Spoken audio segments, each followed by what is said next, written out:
एठी जो घरे मद बिक्री होउची बेआईन भावरे से निजे बंद कर दियंतु। साई पड़िशा माँ भाई मान कहूँ आम सांगे एक्साइज वाला अच्छा अबकारी विभाग कामाक्षानगर नुआ बस स्टाण्ड सामने अबकारी विभाग है ऑफिस एवं थाना आईआईसी डीएसपी समस्त अच्छा आपण मैंने भयभीत हवा दरकार नहीं। आपण मैंने ए मद दुकान बेआईन मद दुकान विरुद्ध में कंप्लेन दियंतु दरखास्त दियंतु ऑफिसर मान को अनुरोध करंतु।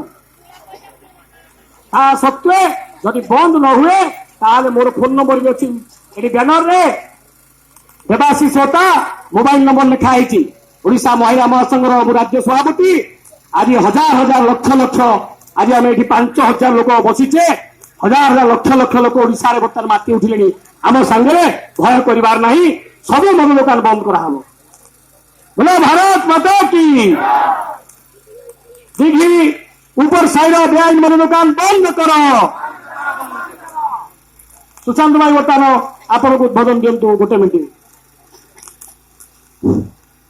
बंदे उत्कल जननी आज मद अभियान आंदोलन ये जनसमुद्र आम दिघी ग्राम बर्तमान पहुंची जहाँकि आम जिराल अतिक्रम कर आसिलु।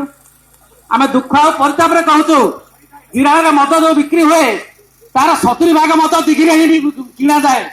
हे दिघी भाई माने हे मोर गाँ लोक मैंने तुम अर्थनीति की दुर्बल कर दिगला कौन मद आम जन्म होला पीले कहतु कहार शिशु पुत्र को कन्या को किए मद दे कही जाना कैशोर युवक अवस्था पड़ी विभिन्न कुसंगे पड़ी मदपान करुँच तेणु मद शरीर तो क्षति अर्थ क्षति आपण मैंने रोजगार